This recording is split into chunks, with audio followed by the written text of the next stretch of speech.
तो ये आपका आई थिंक सब्जेक्ट का नाम जो है वो अपना है RM एंड IPR, है ना। तो ये जैसा कि आप आपकी स्क्रीन पे देख रहे होगे, है ना, इसमें अपने पास टोटल 5 मॉड्यूल है ना।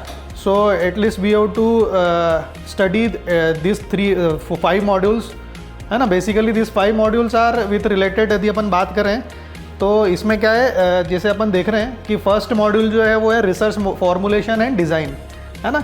तो इसमें हम लोग क्या स्टडी करेंगे, है ना, ये मैं आपको 1 बाय 1 बताते जाता हूँ। तो इसके अंदर हम लोग क्या करेंगे कि रिसर्च का फॉर्मुलेशन कैसे होता है। जैसा कि आप लोगों को सभी पता होगा, बीटेक में आपने प्रोजेक्ट्स किए होंगे, है ना। तो हम लोग क्या करते हैं, कोई भी चीज़ को मतलब पढ़ने के लिए, है ना, पहले अपन ये देखते हैं कि भैया क्या क्या अपने पास मटेरियल अवेलेबल है ना। तो समथिंग लाइक दैट इसमें भी हमारे पास क्या क्या जो भी अपन रिसर्च करना चाह रहे हैं, है ना, उसके लिए सबसे पहले हमने को ये देखना पड़ेगा कि क्या क्या ऑलरेडी इस पर काम हो चुका है, ठीक है। तो जैसे आपने फर्स्ट सेमेस्टर में जो भी अपने स्टडी करा होगा, मैथ्स तो पढ़ा ही होगा सभी लोगों ने, है ना।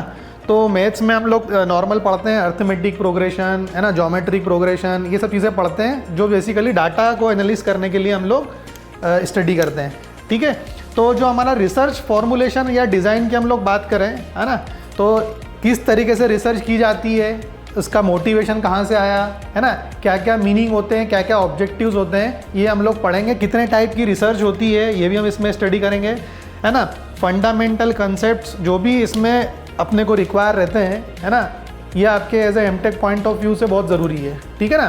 तो अब 1 बाय 1 अपन इसको पढ़ते चले जाएंगे। और इस बीच में यदि क्लास के बीच में भी आपको कोई प्रॉब्लम है तो आप मुझे डायरेक्ट क्वेश्चन कर सकते हो, कोई दिक्कत नहीं है, ठीक है। तो फर्स्ट जो आपका मॉड्यूल है जिसमें हम लोग क्या पढ़ेंगे, रिसर्च का फॉर्मुलेशन, ठीक है ना। तो formulation it means for example क्या हुआ, जैसे मैं आपको एक छोटा सा एग्जांपल यहाँ पर लूँ, है ना। तो जैसे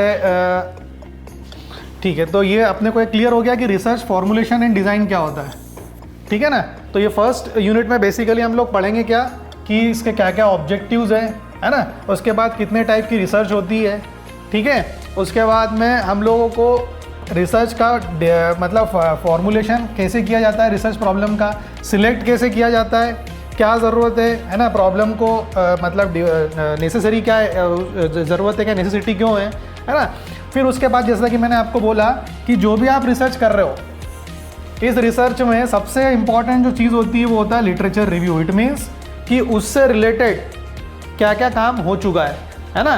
तो वही आपको पढ़ना पड़ेगा, उसी के लिए फिर आपको नया कुछ करना पड़ेगा, तभी आपको पता लगेगा, है ना। तो पहले आपको ये पता करना पड़ेगा कि इस पर क्या क्या वर्क हो चुका है, ठीक है।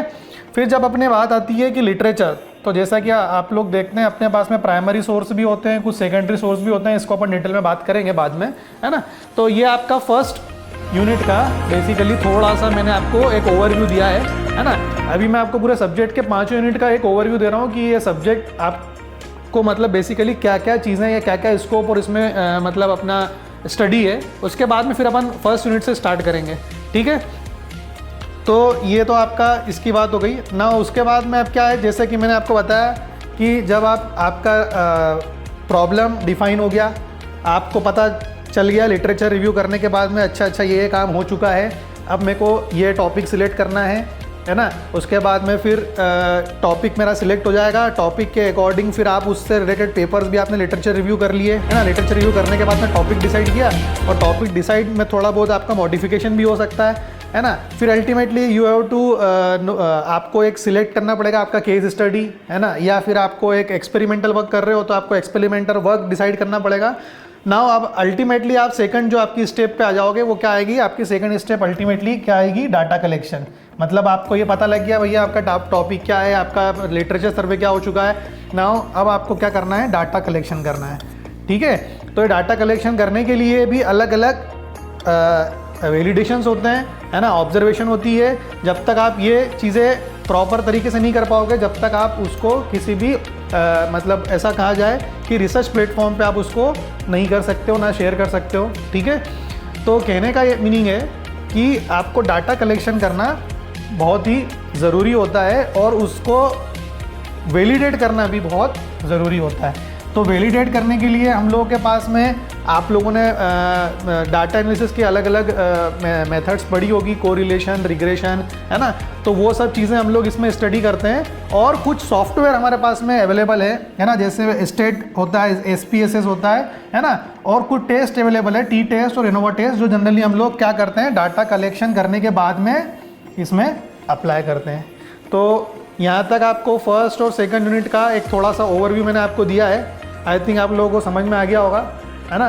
किसी को कोई परेशानी है तो पूछ सकता है मॉड्यूल नंबर 1 और मॉड्यूल नंबर 2 में, क्योंकि मैं अभी फर्स्ट और सेकंड ही बता रहा हूँ मॉड्यूल, है ना। बाकी अपन जो है वो अपन बाद में डिसाइड, मतलब बाद में अपन उसको डिस्कस करेंगे। तो इसमें कोई परेशानी किसी को, अपन फर्स्ट यूनिट स्टार्ट कर दें तो ठीक है। अपन फर्स्ट यूनिट का मैं आपको एक ओवरव्यू मैंने दे दिया है आपको, है ना। अब अपन इसको स्टार्ट करते हैं। तो जैसा कि आप देख रहे हो, है ना, इस सब्जेक्ट का नाम जैसा कि मैंने आपको स्टार्टिंग में बता दिया, है ना। तो अपनी जो फर्स्ट यूनिट है उसमें हम लोग जो डिस्कस करने वाले हैं वो है फॉर्मुलेशन और डिज़ाइन, किसकी, रिसर्च की। बट ऑब्वियस ही बात है, लेकिन अपन सबसे पहले समझे तो सही कि रिसर्च होती क्या है ना। तो रिसर्च को यदि अपन उसका मीनिंग समझें तो व्हाट डू यू अंडरस्टैंड, और we can say what do you mean by research. Research is what, research को यदि अपन समझना चाहें तो जिस मतलब बेसिकली इन शॉर्ट यदि 2 वर्ड्स में 3 वर्ड्स में बोलूँ तो सर्च फॉर नॉलेज, है ना। तो आप क्या करना चाह रहे हो, आप कहीं ना कहीं क्या कर रहे हो, एक कॉमन आप पैरेलल से, है ना, या तो मैं ऐसा बोलूँ एक प्लेटफॉर्म जिसकी हेल्प से आप जैसे रिसर्च कर रहे होगे, है ना। तो जैसे रिसर्च करने के लिए हम लोग क्या करना पड़ेगा, नॉलेज का सर्च करना पड़ेगा, है ना। जो भी टॉपिक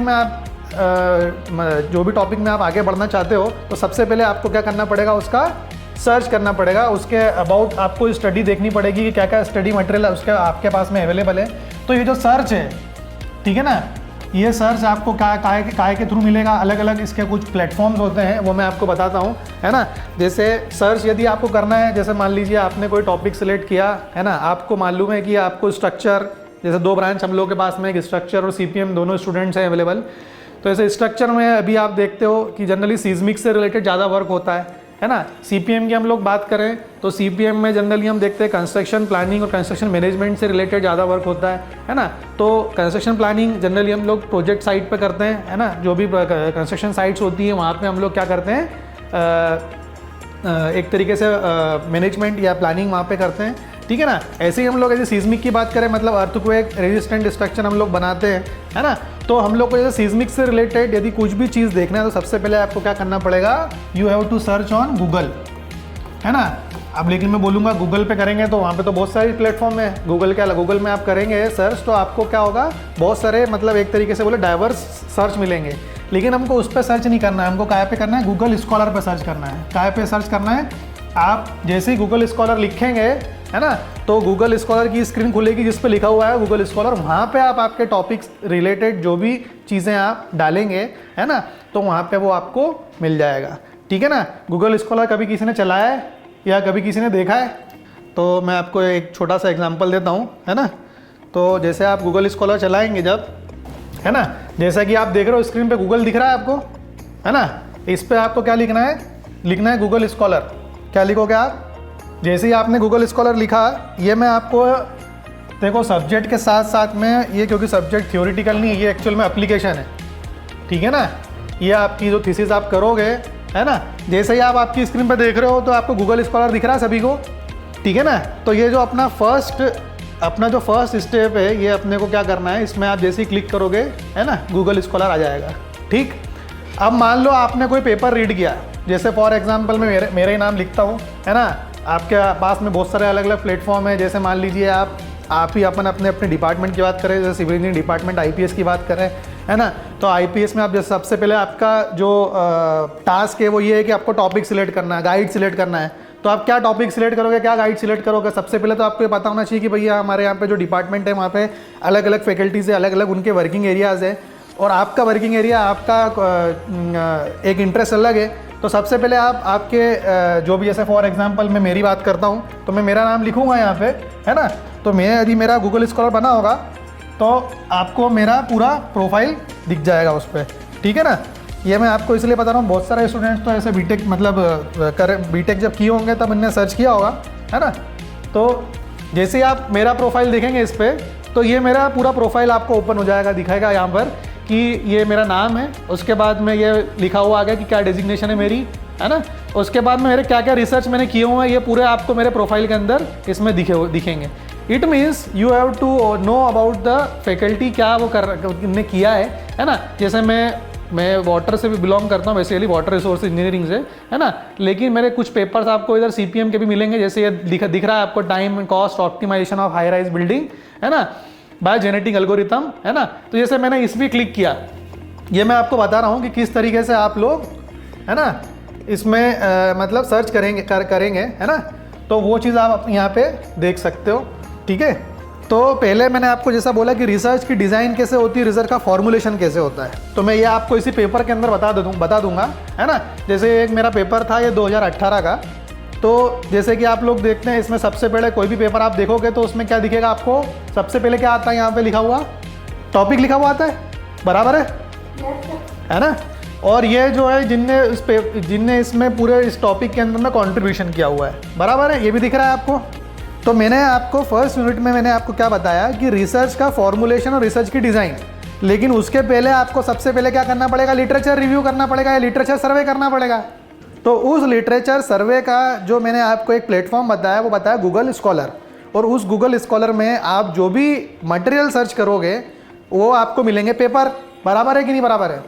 और उस पेपर को जब तक आप पढ़ोगे नहीं तो फॉर्मुलेशन तो कैसे कर पाओगे, जब तक आपको ये पता नहीं है कि जो आप रिसर्च कर रहे हो उसमें क्या क्या काम हो चुका है, तब तक आप कुछ भी नहीं कर पाओगे, बराबर है कि नहीं बराबर है, ठीक है। समझ में आया कि नहीं आया। तो ये पेपर आपको जो दिख रहा है इसमें आप देखोगे ऊपर, तो यहाँ पर क्या लिखा है, इसका जर्नल का नाम लिखा हुआ है, बराबर है। क्या नाम लिखा हुआ है जर्नल का, कोई पढ़ के बताएगा। Time cost optimisation of high rise building. नहीं, ये तो टॉपिक है, ये तो टॉपिक लिखा है ना, ये तो पूरा टॉपिक है। जर्नल का नाम क्या है, जर्नल का नाम है। अब आप में से बहुत सारे स्टूडेंट ऐसे होंगे कि सर ये तो हम ऑलरेडी जानते हैं, आप ये क्यों पढ़ा रहे हो। अभी मैं इसमें ऐसी चीज़ें बताऊंगा जो आप जानते हुए भी आपको पता नहीं होगी, ठीक है ना। ये क्या लिखा हुआ है, ये क्या है, ये चीज़ें क्या है, ये क्या है, कोई बताएगा। सर जहाँ से नंबर 2 हाँ, और ये क्या है जो ब्लू कलर में लिखा हुआ है, ये पेज नंबर। वेरी गुड, ठीक है। और ये कौन है, ये आप हैं और मैडम है और नहीं वो तो है, मैं तो हूँ, मेरे अलावा क्या ये चीज़ है, क्या ये वाला पोर्शन क्या है, इसको बोलते हैं क्या यहाँ पे, ये जो देख रहे हो आप, ये ऑथर्स के नाम है, ये ऑथर्स के क्या है, नेम है, और वो, और इसके नीचे क्या है, ऑथर का अफिलिएशन है, क्या है ऑथर का, बराबर है। ये ऑथर कहाँ से बिलोंग करते हैं उसके बारे में लिखा हुआ है, बराबर है। मैं आपको इसलिए बता रहा हूँ कि जब आप फर्स्ट यदि स्टेप रिसर्च की तरफ बढ़ेंगे तो सबसे पहला जो आपको क्या करना है, आपको सर्वे करना पड़ेगा, आपको देखना पड़ेगा कि आप जिस चीज़ में रिसर्च करना चाह रहे हैं उस चीज़ में क्या क्या वर्क हो चुका है, बराबर है, बराबर है कि बराबर है कि नहीं बराबर है कुणाल। अब मेरे को ये बताओ, जब तक आपको ये नहीं पता और आप जब स्टडी करना चालू करोगे, जैसे आपका अभी एडमिशन कब हुआ है, तो है ना, बराबर है, 2024 में हुआ है। तो अब 2024 से लगा के आपको पिछले 10 साल तक आपके टॉपिक से रिलेटेड पेपर देखना पड़ेंगे। क्या करना पड़ेगा, टॉपिक से रिलेटेड पेपर देखना पड़ेगा, तभी तो उसको अपन क्या बोलेंगे, रिसर्च। मैंने आपको बताया सर्च फॉर नॉलेज। तो नॉलेज के लिए पहले आपको आपके टॉपिक से रिलेटेड सर्च करनी पड़ेगी कि क्या क्या इस पे काम हो चुका है और क्या क्या नए काम की ज़रूरत है, बराबर है कि नहीं बराबर है, ठीक है। Yes sir. अच्छा, अब आप देखते हो, ये मैं पेपर पे इसीलिए फोकस कर रहा हूँ कि जब तक आप पेपर नहीं पढ़ना सीखोगे, है ना, जब तक आपको नॉलेज क्या सर्च कर ही नहीं पाओगे आप कुछ भी। तो सबसे पहले आपको क्या करना है, गूगल स्कॉलर पे जाके ही कोई भी टॉपिक से रिलेटेड आप यहाँ पे गूगल स्कॉलर की यदि मैं बात करता हूँ, है ना, जैसे मैंने तो यहाँ पे अभी क्या लिखा था, मेरा नाम ही लिखा था और मेरे नाम से रिलेटेड मेरे को टॉपिक मिल गए। लेकिन यदि आप सर्च इंजन में कभी जाते हो तो आप उसमें देखोगे, है ना, तो यहाँ पे आपको यदि कुछ ज़्यादा भी पता नहीं हो तो आपको कुछ नहीं करना है, सिर्फ गूगल के टैब पे जाके यहाँ पे जो ऊपर वाली टैब है, जैसे फॉर एग्जांपल लिखना है क्या, ज़्यादा कुछ जानते नहीं हो आपको लिखना है सिर्फ कंस्ट्रक्शन मैनेजमेंट या लिखना है कंस्ट्रक्शन प्लानिंग, क्योंकि आपको भैया कंस्ट्रक्शन प्लानिंग करना है, ठीक है ना। लेकिन किस में करना चाहते हो आप कंस्ट्रक्शन प्लानिंग? कोई बिल्डिंग में, कोई ब्रिज में, तो कंस्ट्रक्शन प्लानिंग लिख दिया। जैसे फॉर एग्जांपल मैं लिखता हूँ क्या, ब्रिज लिख देता हूँ। क्या लिखता हूँ? ब्रिज, क्योंकि आपको कोई टॉपिक सिलेक्ट करना है और आपको उसमें क्या करना है, कंस्ट्रक्शन प्लानिंग करना है, ठीक है ना। इन लिख दिया मैंने ब्रिज, ठीक है ना। और क्या करा, कुछ नहीं करा, सर्च कर दिया यहाँ पे। तो ये जैसे ही आप देखोगे, है ना, सॉरी ये क्या ओपन हो गया, हाँ, अपने को कौन से वाले पे डालना था, इस पे डालना था, अपन ने गलती से उस वाले पे सर्च कर लिया, ठीक है ना। हमेशा आपको कहाँ पे को ओपन करना है, इसके ये वाले पोर्शन पे, ठीक है। तो जैसे मैंने लिखा यहाँ पे, क्या लिखा था, कंस्ट्रक्शन। ये मैं आपको इसलिए बता रहा हूँ कि आपको, जैसा मैंने बोला कि पिछले 10 साल की चीज़ देखना है, तो कंस्ट्रक्शन प्लानिंग और शेड्यूलिंग से रिलेटेड ये आप देख रहे हो साइड में बाहर दिख रहा है आपको, हेलो हेलो हेलो, जी सर। देखो यहाँ पे गूगल स्कॉलर ओपन हो गया, उसका सर्च इंजन ओपन हो चुका है। यहाँ पे आप देख रहे हो तो यहाँ पे आर्टिकल लिखा हुआ आ रहा है, बराबर है। आपके टॉपिक से रिलेटेड आपके पास में क्या क्या चीज़ें हैं, जैसे मान लो मेरे को तो क्या देखना था, मेरे को तो सिर्फ इतना देखना है कि 2015 से लेके 2025 तक, क्योंकि मेरे को क्या देखना था, मेरे को ये, मैं अभी नॉलेज के लिए सर्च कर रहा हूँ और मेरा नॉलेज किसका है, कौन से टॉपिक से रिलेटेड है, जो कि मैंने ऊपर लिख लिया। क्या लिखा, यही लिखा ना, कंस्ट्रक्शन प्लानिंग एंड शेड्यूलिंग, बराबर है, ठीक है। अब मेरे को इससे रिलेटेड केवल 10 साल का ये देखना है कि इस 10 साल में किस किस क्या क्या 10 साल में वर्क हुआ है कंस्ट्रक्शन प्लानिंग और शेड्यूलिंग से रिलेटेड। समझ में आया कि नहीं आया? Yes sir. है ना।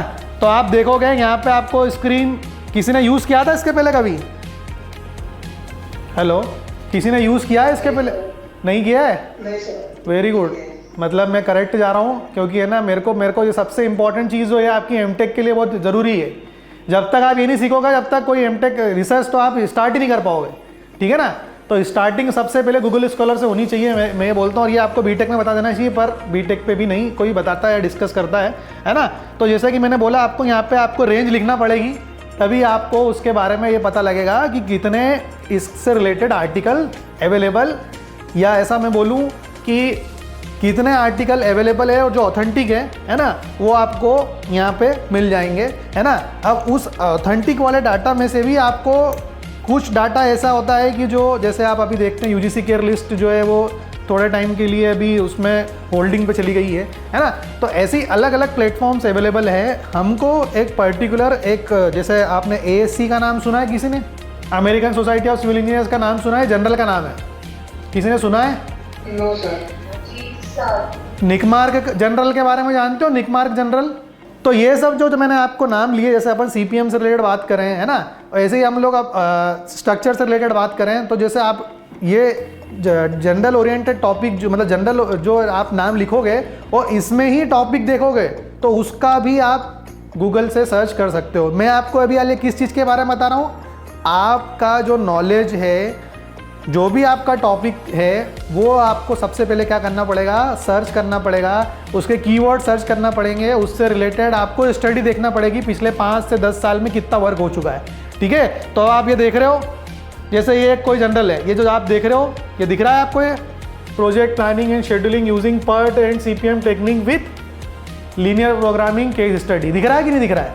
ये आपके सर्च इंजन में आपको क्लियर दिख रहा होगा, बराबर है ना।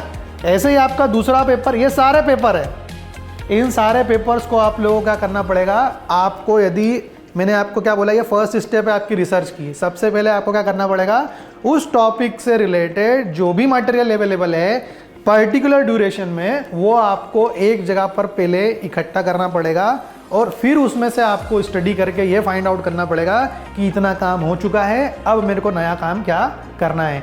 जब तक नया काम क्या करना है ये आपको नहीं मिलेगा, तब तक पुराने पेपर्स नहीं पढ़ पाओगे, तब तक नया काम कर ही नहीं पाओगे। तो ये आपकी रिसर्च की पहली स्टेप है, ये मैंने आपको बता दी है। आपको आई थिंक समझ में आ गई होगी, सभी को समझ में आ गई? Yes sir. ये मैं आपको इसलिए बता रहा हूँ कि है ना, यदि मैं आपको पूरा subject theoretical point of view से बता दूंगा तो फिर है ना ऐसा हो जाएगा कि आपको उसका एप्लीकेशन नहीं आएगा।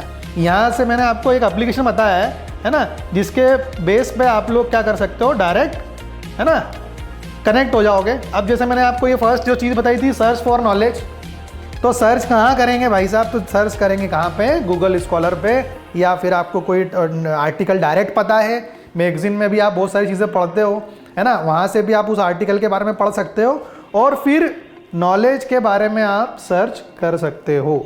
क्लियर हो गया सबको? किसी को कोई प्रॉब्लम समझने में? तो आगे बढ़े अपन, ठीक है।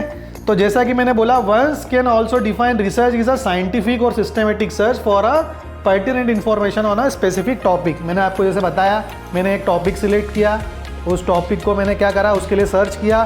तो बोले मैं सर्च कहाँ पे करूँ? तो मैं गूगल पे सर्च करूँगा तो बेटा मेरे को बुक भी मिल जाएगी, मेरे को जर्नल भी मिल जाएंगे, है ना, मेरे को बहुत सारी चीज़ें मिल जाएगी। तो मेरे को तो जो मेरी सर्च है वो स्पेसिफिक रखना है, ऑथेंटिक रखना है और क्लियर रखना है ना।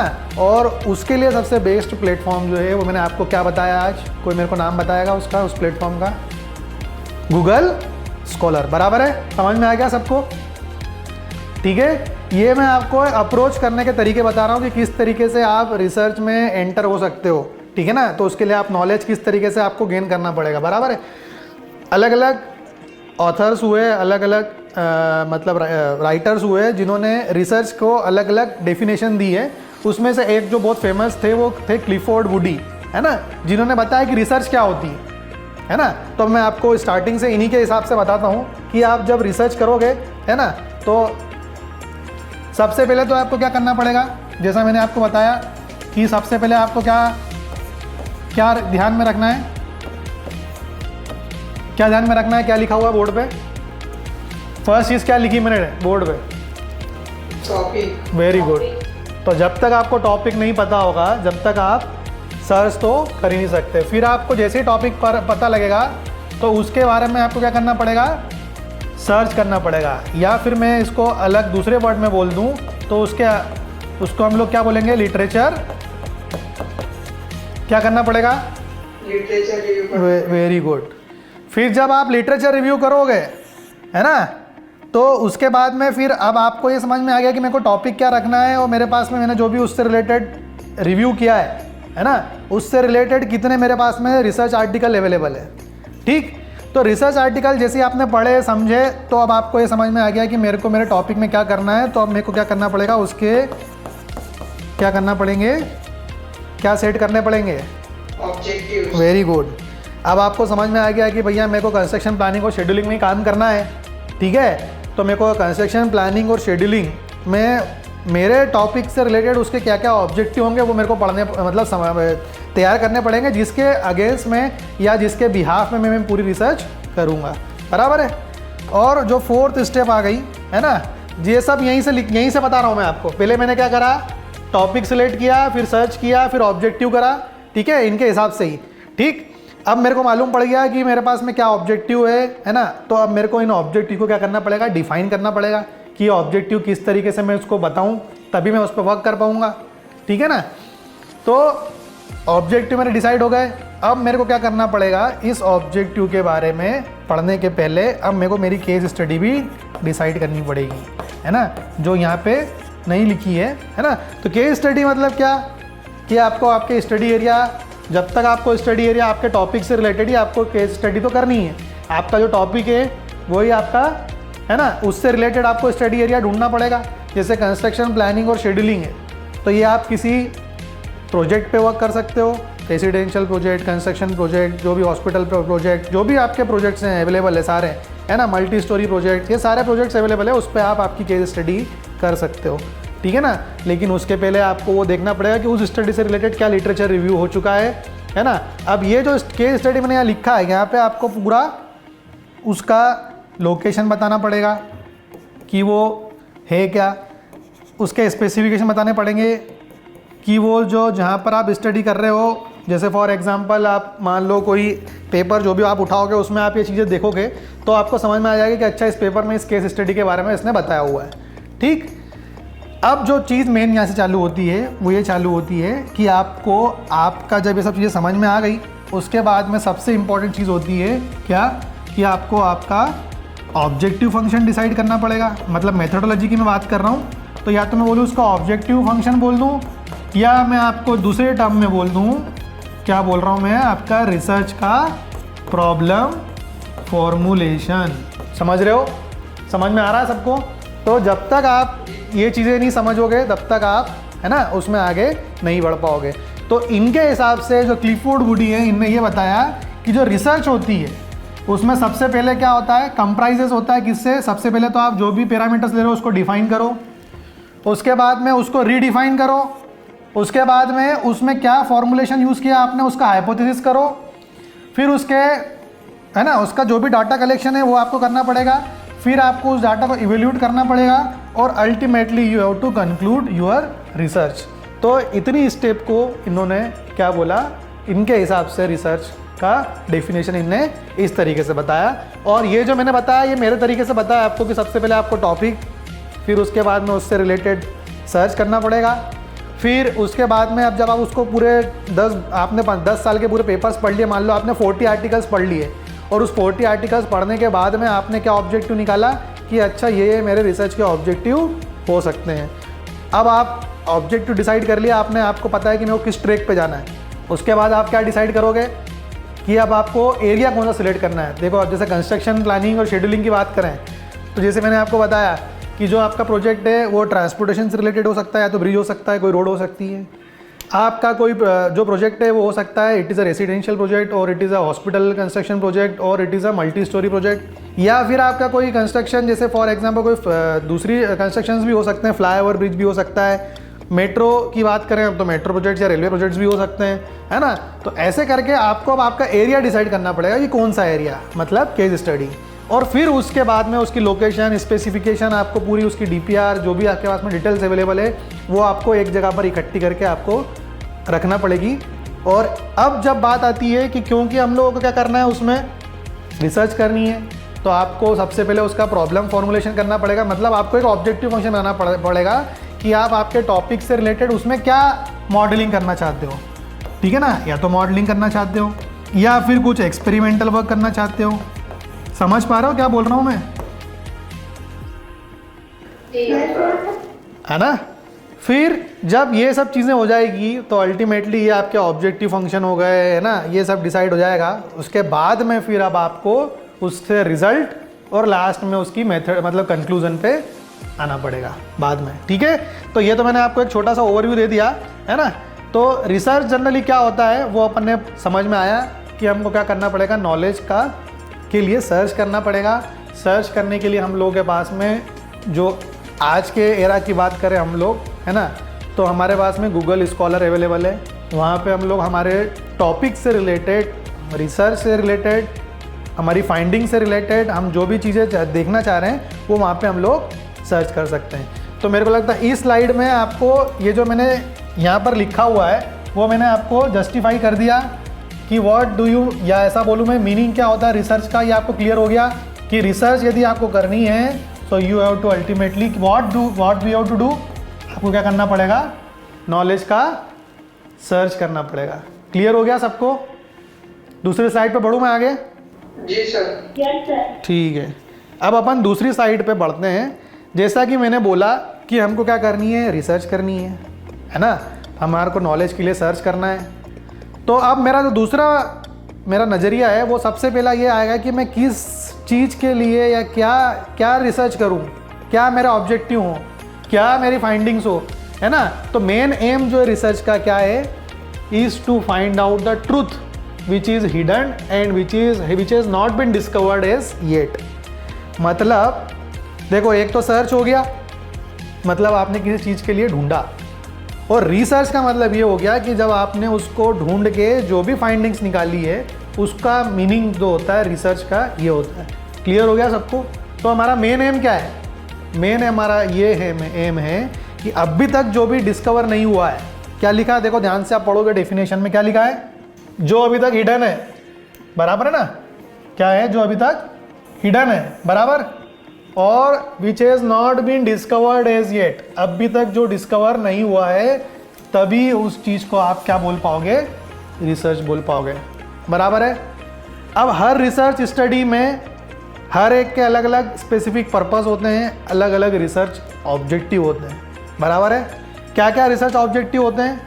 पहला, to gain familiarity with a phenomena to achieve a new insight into it, study with this object in a view is termed as exploratory और फॉर्मेटरी रिसर्च। मतलब बहुत सारे लोगों को क्या चाहिए, सिर्फ गेन, मतलब कुछ फेमस होना है तो उसके लिए रिसर्च करते हैं, है ना। तो एक चीज़ तो ये भी हो गई। दूसरा, यदि मैं बात करूँ, to portray accurately the characteristic of particular individual situation और अ ग्रुप। आपकी जो स्टडी है या रिसर्च है वो किसी एक पर्टिकुलर ऑब्जेक्ट पे भी हो सकती है, एक ग्रुप पे भी हो सकती है, जैसे फॉर एग्जांपल ग्रुप में भी स्टडी होती है, ग्रुप में भी रिसर्च होती है ना। तो ये सब अलग अलग ऑब्जेक्टिव हैं, है ना। तीसरा ऑब्जेक्टिव क्या है? To determine the frequency with which something occur और with which it is associated with something else, study with the objective in view are known as diagnostic research study, ठीक है ना। तो कहने का मीनिंग ये है कि हमारी जो रिसर्च है वो मतलब फेमस होने के लिए भी हो सकती है। दूसरा, हमारी रिसर्च जो है वो किसी पर्टिकुलर किसी इंडिविजुअलिटी पे भी हो सकती है। जैसे मान लो मेरे को कॉन्क्रीट पे रिसर्च करना है, तो मेरा जो ऑब्जेक्टिव हो गया वो कॉन्क्रीट पे वर्क हो गया। अब मेरे को फॉर एग्जांपल पूरे ट्रैफिक की स्टडी करनी है ना, तो आपकी जो रिसर्च है वो क्या है, और ट्रैफिक की स्टडी आप अकेले तो कर नहीं पाओगे, आपको एक आध ग्रुप की ज़रूरत पड़ेगी, है ना, क्योंकि आपको वहाँ पर क्या करना पड़ेगा, अलग अलग जगह पे सर्वे करना पड़ेगा, है ना। तो आपको पर्टिकुलर ग्रुप चाहिए या ग्रुप स्टडी की ज़रूरत है, ठीक है। फिर अब जैसे आपको मान लो कोई फ्रीक्वेंसी, जैसे मैंने बोल दिया क्या, जैसे फ्लड आया, ठीक है ना, तो फ्लड जो है वो उसकी कुछ फ्रीक्वेंसी होती है, वो 4 साल 2 साल 3 साल 1 साल या 1 साल या 5 मतलब 5 साल में 2 बार आता है, 3 साल में 1 आध बार आ जाता है, तो ये उसकी फ्रीक्वेंसी है, ठीक है ना। तो फ्रीक्वेंसी के हिसाब से भी ऑब्जेक्टिव रिसर्च के हो सकते हैं। और तीसरा, आपके वेरिएबल्स का टेस्टिंग, जैसे मैंने बोल दिया क्या कि y = mx + c बोला। अब इसमें मेरे पास क्या क्या वेरिएबल्स है, कोई बताएगा मेरे को इसमें क्या क्या वेरिएबल अवेलेबल है? y = mx + c में क्या क्या वेरिएबल है? और तो ये तो आपको क्लियर हो गया कि ये y = mx + c, और ये है क्या, ये एक स्ट्रेट लाइन की इक्वेशन है, बराबर है ना, ये स्ट्रेट लाइन की इक्वेशन है। अब यहाँ पे आप देख रहे हो कि x का कुछ ना कुछ रिलेशन है y के साथ में, बराबर है। c जो है वो क्या है, कांस्टेंट है, और m क्या है, m बोले सर स्लोप है, बराबर है ना। तो इसमें आप देख रहे हो y और x ये क्या है, आपके डिसीजन वेरिएबल्स हैं। c क्या है, आपका एक कांस्टेंट है, समझ रहे हो। बोले सर ये क्यों बता रहे हो? ये इसलिए बता रहा हूँ कि आपकी जो रिसर्च होती है उसके अंदर आपको जब फॉर्मुलेशन करना होता है तो उसमें है ना डिसीजन वेरिएबल्स की या वेरिएबल्स के रिलेशंस की भी बहुत ज़रूरत होती है, ठीक है ना। और उनकी टेस्टिंग और उनका वैलिडेशन करना भी ज़रूरी होता है। ये सब चीज़ें मैंने आपको इसलिए बताई कि ये सब रिसर्च के ऑब्जेक्टिव होते हैं। पहली तो आपने क्या देखा कि भैया आपको, यदि मैंने बोला जैसे मैंने मान लो यहीं पे 4 दीवारी के अंदर रिसर्च कर ली और मेरा रिसर्च हो गया, अब मैं जब तक उसको ग्लोबली नहीं बताऊंगा, जैसा मैंने बोला है कि जब तक मैं उसका पेपर पब्लिश नहीं करूंगा तब तक वो मेरी रिसर्च कोई काम की नहीं, और जब तक मेरी रिसर्च से सोसाइटी को कोई हेल्प नहीं हो तब तक भी वो रिसर्च मेरी कोई काम की नहीं, बराबर है। क्लियर है कुणाल, श्रुति? जब तक आपने जो भी चीज़ का रिसर्च किया और उसके फाइंडिंग्स निकालने के बाद आपकी सोसाइटी को हेल्प नहीं मिला तो फिर वो रिसर्च कोई काम की नहीं है, ठीक है ना। जैसे आप क्या है, अब जैसे आपने एमटेक में एडमिशन लिया भैया, डिग्री ले ली, सब हो जाएगा, वो तो सब हो जाएगा, वो तो होना ही है। लेकिन जब तक आपकी सोसाइटी में आपको कुछ भी, आपके लिए आपने कुछ एक पर्टिकुलर कुछ मैसेज नहीं दिया, और वो मैसेज पता कैसे लगेगा, तो वो आपको उसके लिए article you have to at least publish 1 to 2 paper, है ना, आपको एमटेक ड्यूरेशन में करना होते हैं, है ना, ताकि ये बाकी लोगों को पता लगे कि अच्छा इस पर वर्क हो चुका है और इसमें अभी ये वर्क है और इससे हम लोगों को ये बेनिफिट मिला, ठीक है ना। तो फेमिलियरिटी आपको तभी मिलेगी जब तक आपका आर्टिकल पब्लिश नहीं होगा। दूसरा, जो मैंने आपको बताया कि इंडिविजुअल में भी रिसर्च हो सकती है, ग्रुप में भी रिसर्च हो सकती है, आप एक ही टॉपिक पे 3 लोग भी स्टडी कर सकते हो, लेकिन उसमें अलग अलग एरिया आपको सेलेक्ट करना पड़ेगा। तीसरा, जैसा मैंने बताया आपको फ्रीक्वेंसी के हिसाब से रिसर्च करनी होती है ना। तो और चौथा, आपको आप जो भी रिसर्च करो उसके आपको टेस्टिंग, उसका वैलिडेशन तो करना ही होता है। तो ये जो प्रायर रिसर्च के ऑब्जेक्टिव्स होते हैं ये मैंने आपको यहाँ पे बता दिए, ठीक है। अब 2 टॉपिक मैं आपको पढ़ा चुका हूँ, है ना। पहले मैंने आपको बताया कि रिसर्च की डेफिनेशन क्या होती है, मीनिंग क्या होता है। दूसरा मैंने बताया उसके ऑब्जेक्टिव क्या होते हैं, है ना, क्या पर्पस से रिसर्च की जाती है। और अब तीसरा मैंने आपको जो बताया कि मोटिवेशन मतलब क्या, what makes people to undertake research, this is a question of fundamental important and the possible motive for क्यों रिसर्च करते हैं हम लोग।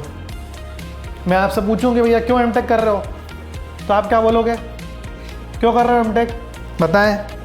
कोई बताएगा इस क्वेश्चन का आंसर, एमटेक क्यों कर रहे हैं, क्या मोटिवेशन है आपका रिसर्च। सीपीयू में दैट्स माय नॉलेज के लिए प्लस ये पार्ट भी है दैट्स फॉर इंडस्ट्री जो मार्केट लॉन्च के रिगार्डिंग एंड हां ऐसे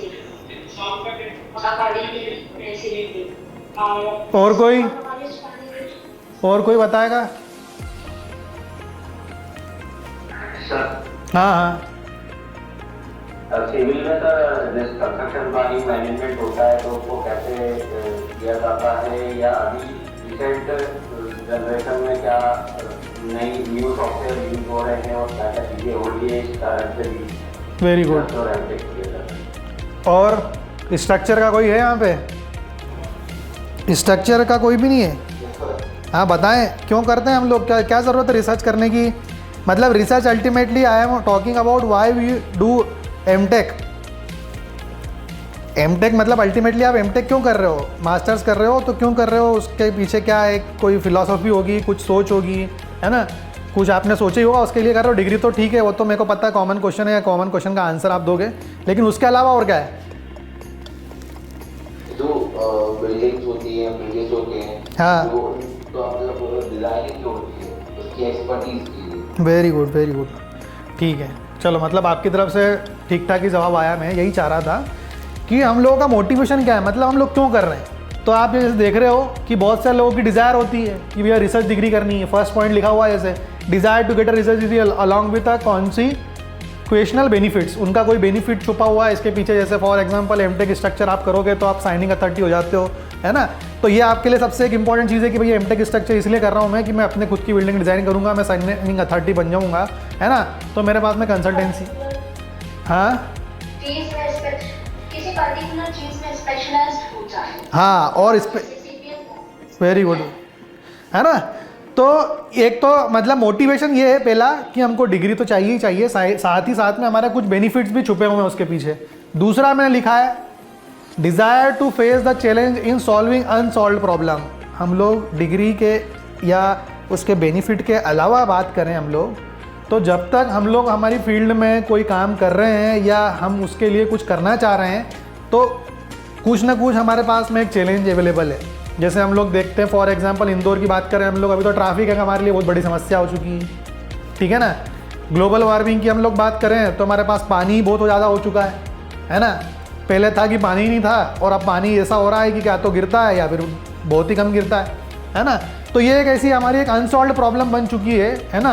एक कुछ भी पैटर्न नहीं किसी भी चीज़ का, कैसे भी तरीके से कुछ भी हो रहा है ना।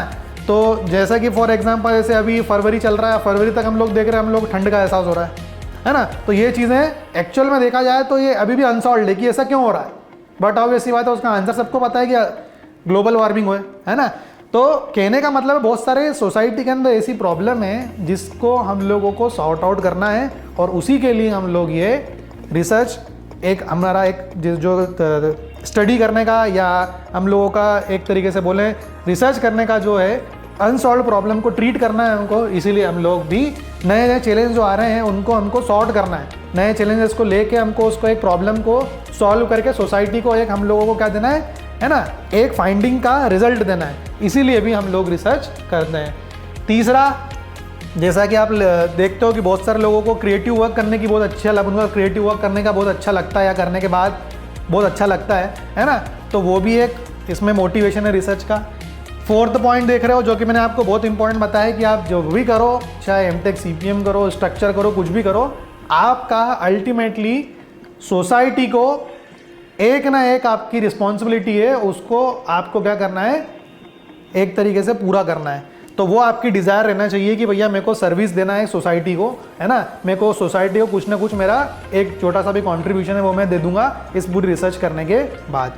और पांचवा, जैसा कि आप लिखा है कि हर कोई रिस्पेक्ट चाहता है आजकल, है ना, कुछ भी उसने वर्क कर लिया उसको रिस्पेक्ट चाहिए, है ना। तो ये वो भी एक मोटिवेशन है रिसर्च का। ठीक, तो ये सब तो रिसर्च है ना। ये सब आपके जो भी चीज़ें दिख रही है आपको, आपकी सोशल रिस्पॉन्सिबिलिटीज़ और ये सब चीज़ें भी बहुत मायने रखती है कि आप सोसाइटी को क्या क्या दे रहे हो, है ना। डिग्री के अलावा भी बहुत सारे पॉइंट्स मैंने यहाँ पे लिखे हुए हैं आपको, है ना। तो आपके खुद के बेनिफिट, आपके खुद के मतलब डिग्री की बात करें, चैलेंजेस की बात करें, है ना, इन और जॉय की बात करें, सर्विस सोसाइटी की बात करें, तो ये सब आपके क्या होना चाहिए, रिसर्च के मोटिवेशन हैं जो मैंने आपको बताए। ठीक है, इसमें किसी को कोई डाउट है? अभी तक अपन ने 3 टॉपिक पढ़े हैं कि रिसर्च क्या होता है, ठीक है ना। क्या रिसर्च होता है? Search for knowledge. क्या ऑब्जेक्टिव होते हैं? तो बोले ऑब्जेक्टिव ये होते हैं सर कि हम लोग उसकी जो रिसर्च है वो, है ना, फैमिलिटी के हिसाब से भी कर सकते हैं, मतलब क्या क्या उसमें अचीव करना चाह रहे हैं, क्या क्या हमारे कैरेक्टरिस्टिक हैं उस पार्टी, जो भी रिसर्च है हमारी उसकी फ्रीक्वेंसी क्या है, और उसकी टेस्टिंग और जो भी हम डाटा लेंगे, है ना, ये हमारे ऑब्जेक्टिव्स होना चाहिए, तभी हम लोग उसमें रिसर्च कर पाएंगे। ठीक है, तो कहीं ना कहीं रिसर्च क्या होता है ये मैंने आपको बताया, क्या एम रखने चाहिए रिसर्च में वो बताए, मोटिवेशन क्या क्या होते हैं रिसर्च में वो बता दिया। और अब अपन बात कर रहे हैं कि जब हमको मालूम पड़ गया कि भैया रिसर्च, है ना, क्या होती है, क्या ऑब्जेक्टिव होते हैं और क्यों की जाती है, तो अब हम क्या हुआ, कहीं ना कहीं एक हमने आसपास हमारे फील्ड क्रिएट कर ली कि अब हम रिसर्च करना चालू कर दिए हैं, है ना। तो अब बात आती है कि कितने टाइप की रिसर्च होती है। सबसे बड़ा आपका क्वेश्चन दिमाग में ही होगा कि कितने टाइप की रिसर्च होती है ना। तो जैसा कि आप फर्स्ट टाइप देख रहे हो, तो इसमें लिखा हुआ है क्या क्या लिखा हुआ है, कोई पढ़ के बताएगा? क्या लिखा हुआ है? डिस्क्रिप्टिव वर्सेस एनालिटिकल, है ना। तो जैसे कि नाम से पता लग रहा है, डिस्क्रिप्टिव का मतलब क्या होता है कि आपको उसका डिस्क्रिप्शन या फिर ऐसा बोलूँ कि एलोबरेट वर्जन वर्सेस एनालिटिकल, यही लिखा है। डिस्क्रिप्टिव वर्सेस एनालिटिकल, मतलब डिस्क्रिप्टिव का मतलब ये होगा कि आपको उसका क्या करना है, डिटेल में स्टडी करना है, बराबर है ना।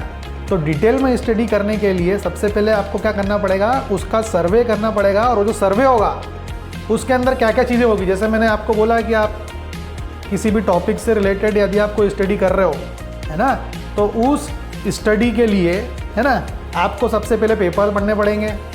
फिर पेपर पढ़ने के बाद आपको ये देखना पड़ेगा कि अब मेरे को इसमें वर्क स्टार्ट करना है, तो अब मैं इसके रिलेटेड वर्क स्टार्ट करूँगा, तो मेरे पास क्या क्या चीज़ें अवेलेबल है। तो बोले मेरे पास डाटा अवेलेबल नहीं है, सबसे पहले मेरे को डाटा देखना पड़ेगा। फिर बोले मेरे को डाटा तो मिल जाएगा, लेकिन डाटा किस अथॉरिटी से मिलेगा उसके बारे में पढ़ना पड़ेगा, है ना। उसके बारे में जाना पड़ेगा, उसके पास में जाना पड़ेगा, उससे जाके परमिशन लेना पड़ेगी कि क्या सर हम आप हमको उस जगह का डाटा दे सकते हो, क्या मैं यहाँ पे आके आपका कुछ वर्क कर सकता हूँ, है ना।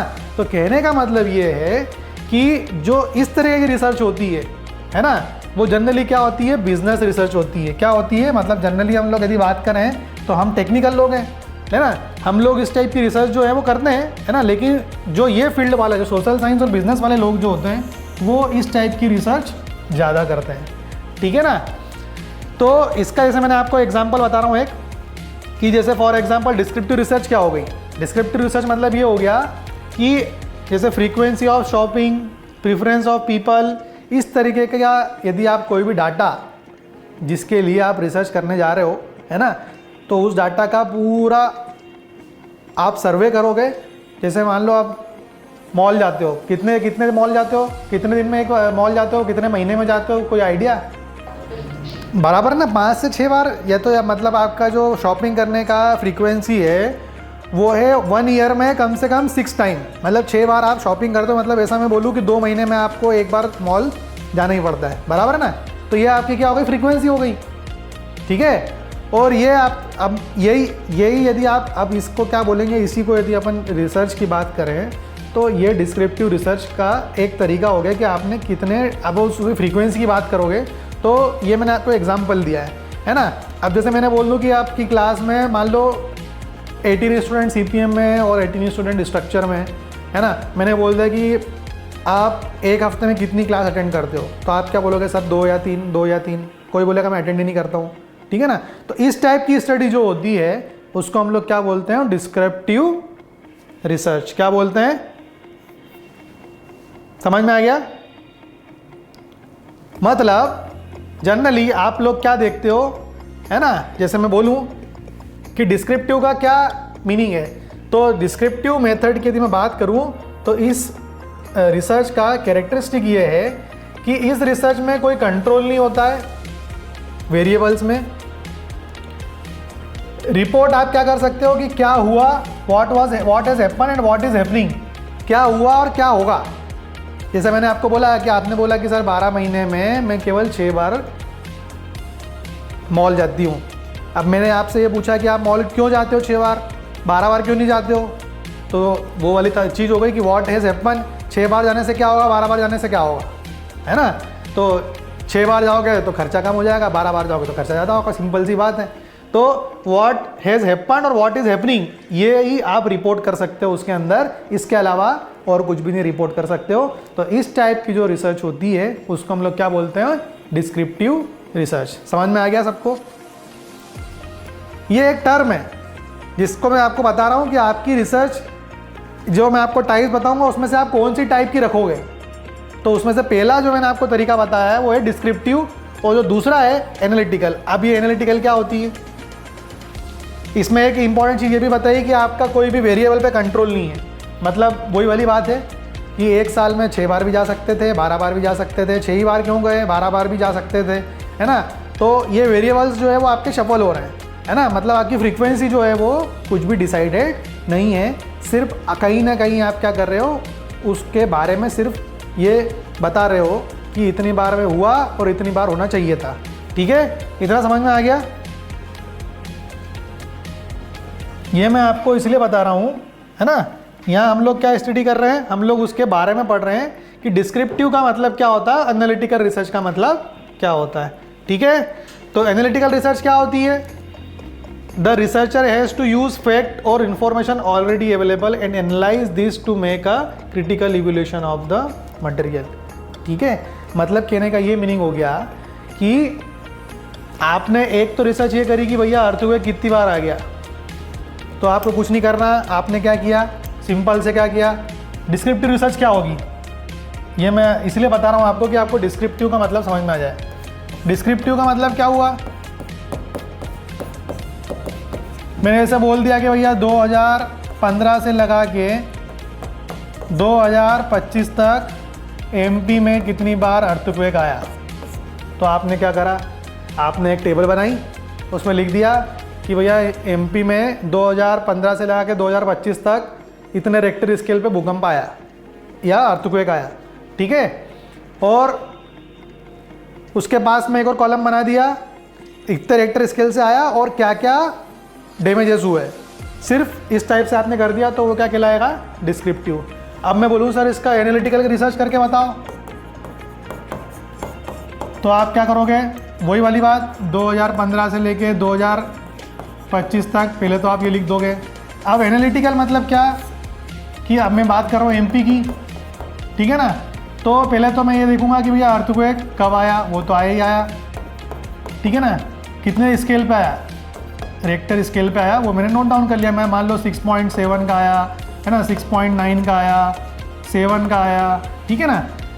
अब ये आया और इतना आएगा ही क्यों आया, इसका एनालिसिस करना है। तो अब आप एनालिसिस करोगे तो आप कोई सी मेथड यूज़ करोगे उसको एनालाइज करने के लिए, ठीक है ना। कुछ वेरिएबल्स यूज़ करोगे कि क्या क्या वेरिएबल्स आप फाइंड करना चाहते हो, कुछ सोर्स का पता करोगे कि कहीं मध्य प्रदेश में कहाँ पे आया। तो कहीं ना कहीं आप क्या करोगे, यू हैव टू एनालिसिस किसका, इस पर्टिकुलर चीज़ का। समझ गए। और यहाँ पे क्या करा, सिर्फ आपने इस चीज़ का क्या दे दिया, डिस्क्रिप्शन दे दिया। समझ में आया कि नहीं आया, पहले इस स्लाइड का मीनिंग समझ में आया कि नहीं आया किसी को? Yes, sir. आ गया समझ में? आएगा। अच्छा ठीक है। अब मेरे को कोई बताए, कोई एग्जाम्पल बताओ इसी का, डिस्क्रिप्टिव और एनालिटिकल का। और क्या एग्जाम्पल हो सकते हैं, फिर अपन आगे बढ़ते हैं। कोई एक सिंपल सा एग्जाम्पल, यस सर। हाँ कोई एग्जाम्पल बताओ डिस्क्रिप्टिव स्टडी का। सर मुझे जहाँ तक लगता है मतलब वो होगा तो नहीं, बट न्यूज़पेपर्स में अगर आर्टिकल हो तो रिसर्च नहीं, बट स्टिल उसमें कहीं ना कहीं वो चीज़ें रहती है। थोड़ा और स्पेसिफिक बताओ ना, डिस्क्रिप्टिव का मतलब क्या होगा? डिस्क्रिप्टिव रिसर्च का एग्जाम्पल बताना है। देखो सिंपल से एक और चीज़ बताता हूँ मैं आपको। जैसे आप मेरे से पूछोगे भैया इंदौर, बराबर है ना? हेलो जैसे फॉर एग्जांपल, हेलो, हाँ बोलो। जैसे कोई डैम बन रहा है तो उसमें क्या क्या फैक्टर्स लगते हैं, क्या क्या सिमिलर डाटा लगता है, फ्रीक्वेंसीज लगती हैं, तो डिस्क्रिप्टिव में आ जाएगा। और एनालिटिकल में उसका क्या एनालिसिस लगता है, जो अपन शेयर फैक्टर और जो भी एनालिसिस करते हैं उसका लाभ मिलता है। वेरी गुड कि ये अप्रूव है कि नहीं है, चेक करके पूरा एनालिसिस करते हैं उसका कि ये फाइनली बनाना चाहिए कि नहीं बनाना। सही है, वेरी नाइस है ना। तो यही वाली बात हो गई। मैंने आपसे ये पूछा कि इंदौर 7 बार स्वच्छता में नंबर 1 क्यों आया, ठीक है। अब आप तो उसके अगेंस्ट में रिसर्च करोगे, तो आप बोलोगे कि सर है ना सफाई अच्छी थी, है ना, रोड्स की सफाई बढ़िया थी, डोर टू डोर कलेक्शन था, है ना। उसके बाद में सर है ना सारी स्ट्रीट्स या सारे स्ट्रीट्स जो है वो साफ़ रहते थे, है ना, या साफ़ रहते हैं, है ना। तो ये सब क्या इसका डिस्क्रिप्टिव रिसर्च हो गया। लेकिन अभी मैं बोलूँ कि क्यों आया था, इसमें क्या क्या फैक्टर्स थे और किस किस कारण आया और उसका एनालिसिस, तो आप बोलोगे कि सर रोज़ डेली जो है वो मॉर्निंग में जो है वो मतलब सफाई होती थी, है ना, या सफाई होती है ना। तो ये सब एनालिसिस किया आपने। उसके बाद में बोलो कि sir door to door collection तो हमने किया ही किया, साथ में इस लोकेशन से भी कचरे को उठाते थे, एक जगह से उठा के डिस्पोज भी करते थे, कौन सी मेथड से करते थे, कैसा करते थे, ये सब क्या हो जाएगी आपकी एनालिटिकल रिसर्च हो जाएगी। समझ पा रहे हो आप? मैं समझ एग्जांपल हो सकते हैं डिस्क्रिप्टिव एग्जांपल ना, जहाँ डिस्क्रिप्टिव रिसर्च जैसे ब्लॉग्स होते हैं, गूगल पे ब्लॉग्स होते हैं, कहीं ना कहीं भी डिस्क्रिप्टिव ही है। बेटा आपका थोड़ा सा माइक आपका क्लोज करो ना, जहाँ से आप बोल रहे हो, जैसे थोड़ा सा आवाज़ आपका हाँ हेलो, हाँ बोलो। जी मैं ये बोल रही थी डिस्क्रिप्टिव रिसर्च में हमारा एग्जांपल्स होता है गूगल पे ब्लॉग्स होते हैं, उसमें कोई हम सर्च करता है तो उसमें डिस्क्रिप्शन ही होते हैं ना, इसका पूरा ऑल ओवर टोटल, उसमें कहाँ से कहाँ कोई चीज़ है पर्टिकुलर ब्लॉग अगर उस चीज़ में हम सर्च करें। बराबर। जैसे वही वाली बात हो गई, मैंने आपसे पूछा कि व्हाट इज़ द ग्रेट, मतलब मैंने पूछा M20, बराबर है ना, तो आप क्या बोलोगे M20 क्या होता है? सर एम जो है कंप्रेहेंसिव स्पैन तो रहती है और उसका कितना रहता है वो मतलब कहीं ना कहीं ये हो गया कि आपको डिस्क्रिप्टिव रिसर्च का मीनिंग ये हो गया कि आपको उसके रिलेटेड थ्योरी या नॉलेज जो भी अवेलेबल है ना, या जो भी फाइंडिंग्स आपकी है ना, या उसकी फ्रीक्वेंसी अवेलेबल है, को डाटा रिलेटेड है उससे, वो डिस्क्रिप्शन में आ जाता है। और एनालिटिकल का मतलब ये हो गया कि वो जो डाटा, जो थ्योरी जो थी वो आपने अप्लाई करी और उसके बाद में उसका एनालिसिस किया। You have to find out something, you have to give results, है ना। और वो जो चीज़ें मिली उसने रिजल्ट के बाद में आपने जो एनालिसिस किया वो आएगा आपका एनालिटिकल रिसर्च के अंदर। क्लियर हो गया सबको? जी सर। ठीक है, तो ऐसे ही हम लोग टाइप पढ़ रहे हैं रिसर्च की, जिसमें हमने पहली टाइप पढ़ ली डिस्क्रिप्टिव वर्सेस एनालिटिकल। और अब दूसरा जो है ना, इसके बाद अपन इसको थोड़ा सा बाद में कंटिन्यू करेंगे, है ना। यहाँ पे स्टॉप कर दूंगा मैं ये वाली स्लाइड के बाद। तो अप्लाइड वर्सेस फंडामेंटल का मतलब ये हो गया। अप्लाइड मतलब क्या, you have to something apply, हमने क्या करा उसको अप्लाई किया, है ना। तो research can either be applied और फंडामेंटल टू बेसिक और प्योर रिसर्च। मतलब कहने का ये मतलब हो गया कि अप्लाइड रिसर्च का मतलब ये हो गया कि हमारा ऑब्जेक्टिव क्या है, you have to find a solution for a immediate problem. मतलब अपने को उस प्रॉब्लम का कुछ सॉल्यूशन देना जब तक हम उस प्रॉब्लम का सॉल्यूशन नहीं देंगे, जब तक, है ना, वो रिसर्च हमारी अप्लाइड रिसर्च नहीं कहलाएगी। मतलब उसको अप्लाई करना ही कहीं ना कहीं अप्लाइड रिसर्च होता है। क्लियर हो गया सबको? तो गैदरिंग नॉलेज और नॉलेज से is a terms is a pure और बेसिक रिसर्च। मतलब वही वाली बात हो गई, मैंने आपसे बोला कि आप एमटेक कर रहे हो, है ना, और उस एमटेक करने के बाद आप थीसिस करोगे, और थीसिस करने के बाद में जब तक उसका कोई एप्लीकेशन नहीं होगा, है ना, तो फिर उसका वैलिडेशन एप्लीकेशन नहीं हुआ तो वो आपकी रिसर्च जो है वो क्या है, कोई काम की नहीं है। ठीक है ना? तो कहने का मतलब है हम लोग जो रिसर्च करते हैं वो अप्लाइड रिसर्च होती है हम लोगों की, है ना, और जो भी इमीडिएट प्रॉब्लम होती है जो सोसाइटी फेस करती है, उस सोसाइटी को हम लोगों को क्या करना है, एक उस प्रॉब्लम के अगेंस्ट में सॉल्यूशन देना है, वही हमारी क्या कहलाती है, अप्लाइड रिसर्च कहलाती है। ठीक है ना? और फंडामेंटल रिसर्च क्या होगी?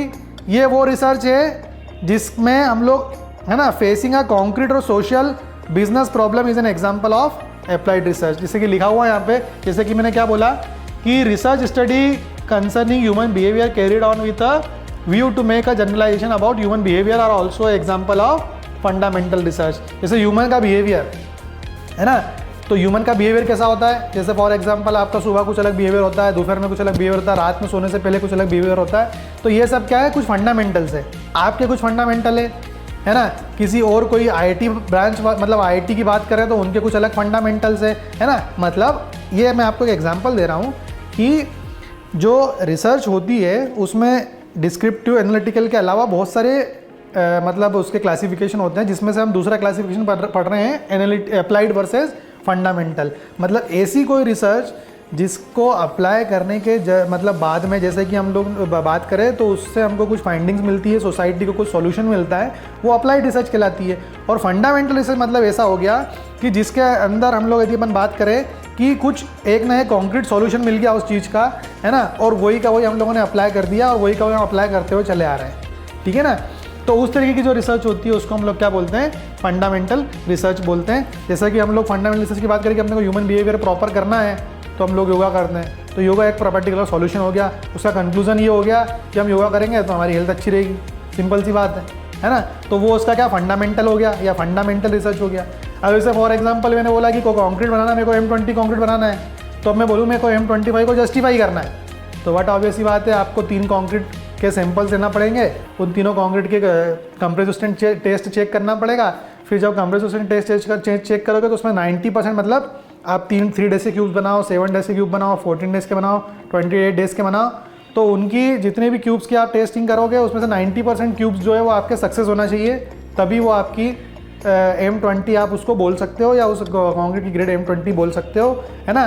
तो M20 आप बोल सकते हो तो उसका वो क्या है, एक तरीके से अप्लाइड रिसर्च भी हो जाएगा। और उसका बाद में आप उसका एक कंक्लूजन आपने निकाला कि जो M20 जो है वो इतनी टेस्टिंग करने के बाद उसका M20 ग्रेड ऑफ कॉन्क्रीट आया, तो वो उसको क्या बोलेंगे हम लोग कि हम लोगों ने क्या करा, एक पर्टिकुलर उस प्रॉब्लम का एक कंक्लूजन हमने दे दिया, तो वो क्या कहलाएगा, उसका फंडामेंटल रिसर्च कहलाएगा। बराबर है, समझ में आया? तो कहीं ना कहीं यहाँ हम लोग बात करते हैं तो research can either be applied या फिर मैं बोलूँ एक्शन, और फंडामेंटल का मतलब क्या हो गया, प्योर रिसर्च या बेसिक रिसर्च। ठीक है ना। तो एक्शन मतलब आपने कुछ अप्लाई किया, कुछ किया, उसका रिजल्ट क्या आया, अच्छा आया बुरा आया, इट डजेंट मैटर, लेकिन आपने किया। लेकिन फंडामेंटल का मतलब ये हो गया कि आपका रिजल्ट जो भी आया वो अच्छा आया बुरा आया, और उसमें आपने कंक्लूड कर दिया कि अच्छा ये आपने जो 9 क्यूब्स बनाए थे उसमें से जो 7 क्यूब है वो 7 क्यूब ने मेरे को M20 की स्ट्रेंथ दी है, या 20 न्यूटन पर mm² से ज़्यादा उसकी स्ट्रेंथ आई है, तो ठीक है, उसको मैं M20 बोल रहा हूँ, उसकी कॉम्प्रेसिव स्ट्रेंथ M20 है, क्योंकि उसकी जो स्ट्रेंथ है वो कितनी है, 20 न्यूटन पर mm² से या 20 किलोन्यूटन पर मीटर² से ज़्यादा है। तो वो इस तरीके से हम लोग उसको डिफाइन करते हैं। ये क्लियर हुआ कि नहीं? को ये वाली स्लाइड क्लियर हो गई सबको? समझ में आ गया ना डिफरेंस? तो अभी अपन 2 ही रिसर्च पढ़े अपन ने। एक तो पढ़ी अपन ने डिस्क्रिप्टिव, जिसमें मतलब डिस्क्रिप्शन हो या कुछ सर्वे हो। एनालिटिकल मतलब जिसका डाटा हम लोग यदि अपन ने बात करें किसी फैक्ट फाइंडिंग हो, कुछ इन्फॉर्मेशन हो, है ना, कुछ इवोल्यूशन हो, कुछ एनालिसिस हो, है ना। अप्लाइड का मतलब हमने कुछ अप्लाई किया, है ना, उसका कुछ सॉल्यूशन दिया, अच्छा आया बुरा आया, इट डजेंट मैटर। और फंडामेंटल का मतलब ये हुआ कि अच्छा आया बुरा आया, उसके बाद में अच्छे बुरे में से जो हमारे लिए प्रॉफिटेबल था वो हमने उसको अप्लाई किया, है ना। तो उस टाइप की जो रिसर्च होती है उसको हम लोग क्या बोलते हैं, फंडामेंटल रिसर्च बोलते हैं। समझ में आ गया सबको? तो ये जो सब्जेक्ट है बेसिकली, है ना, इसमें हम लोग 1 बाय 1 एक स्टेप पढ़ेंगे। और मतलब इंटरेस्टिंग बात ये है इसमें कि जो भी आप इसमें पढ़ोगे अभी वही आपकी रिसर्च में एमटेक में आप जो भी आप टॉपिक लोगे, है ना, टॉपिक का सिलेक्शन कैसे करना है, रिसर्च की प्रोसेस क्या होती है, डाटा की सैम्पलिंग कैसे होती है ना, डाटा किस तरीके से अलग अलग सोर्सेज से लिए जाते हैं, है ना, उसके बाद में उसका एनालिसिस कैसे किया जाता है, ये सब, है ना, कोरिलेशन रिग्रेशन, है ना, उसके बाद data validation, hypothesis null hypothesis होता है ना, तो वो सब चीज़ें हम लोग इसमें स्टडी करेंगे। और फिर उसके बाद में जब आप सब चीज़ें पूरा सब्जेक्ट पढ़ लोगे तो आप एक प्रॉपर आपको किस तरीके से रिसर्च की जाती है वो अल्टीमेटली आपको कहीं ना कहीं उसका आउटकम आपको दिखेगा। ठीक है, तो मैंने आपको जो आज एक चीज़ बताई, है ना, तो आज आपके लिए होमवर्क ये है कि आपको सबसे पहले आज पूरे दिन में जो अपने पूरे क्लास में स्टडी किया है वो आपको ये रिसर्च आर्टिकल पढ़ना आ जाना चाहिए। ठीक है ना। तो यहाँ पे जो जर्नल का नाम मैंने आपको बताया, ये टॉपिक बताया, ये आपको ऑथर का नाम बताया, यहाँ पे एफिलिएशन बताया, ये जो पोर्शन बताया एब्स्ट्रैक्ट, मतलब जिसको बोलते हैं अपन समरी, कि रिसर्च पेपर की पूरी समरी क्या है वो इस पूरे एब्स्ट्रैक्ट के अंदर उन्हें बताई हुई है। इंट्रोडक्शन मतलब वही कि आप इस डाटा से जो भी आपका टॉपिक है उस टॉपिक से रिलेटेड क्या क्या काम हो चुका है वो पूरा इंट्रोडक्शन में दिख जाएगा, और किस पे काम किया है तो वो स्टडी एरिया और कहाँ से वो डाटा लिया है वो भी दिख जाएगा। फिर तीसरा जो आपका आएगा कि उनने कौन सी मेथड लगाई जिसके ऊपर इस रिसर्च आर्टिकल को उसने पब्लिश किया है, तो कुछ ना कुछ तो किया होगा, है ना। और फिर उसका प्रॉब्लम फॉर्मुलेशन कि क्या प्रॉब्लम रहा, क्या फॉर्मुलेशन रहा, है ना। तो वही मैंने बताया आपको रिसर्च जो आप करोगे उसका एक फॉर्मुलेशन करना पड़ेगा। जैसे कि ये पेपर में एक मैथमेटिक्स का उसने यूज़ किया फंक्शन का, तो वो आपको दिख रहा है, उसमें क्या क्या वेरिएबल्स थे वो दिख रहे हैं, है ना, कौन सा एल्गोरिथम यूज़ किया, कौन सी मेथडोलॉजी ली है ऑप्टिमाइजेशन करने के लिए वो भी दिख रही है ना। तो इस तरीके से उसने फिर लास्ट में जब आप उस पूरे पेपर को पढ़ोगे तो आपको उसकी पूरी मेथडोलॉजी पढ़नी पड़ेगी, और फिर उसके बाद में उसके रिजल्ट पढ़ने पड़ेंगे, और लास्ट में कंक्लूजन पढ़ना पड़ेगा, है ना। और ये पूरे रिजल्ट हैं। तो इस तरीके से मतलब मैं आपको बता रहा हूँ कि रिसर्च आर्टिकल आप जब पढ़ोगे और ये रेफरेंसेस, तो ये सब चीज़ें आपको क्या करना होती है, करना कंप्लीट मतलब रिसर्च करने के लिए आपको आर्टिकल्स का जो सर्च करना होता है ना, वो करना ज़रूरी होता है। ठीक है, तो आज के लिए इतना काफ़ी है। ठीक है, किसी को कोई भी डाउट हो तो पूछ सकता है, और जनरल क्वेश्चन आपके हो तो पूछ लो आप।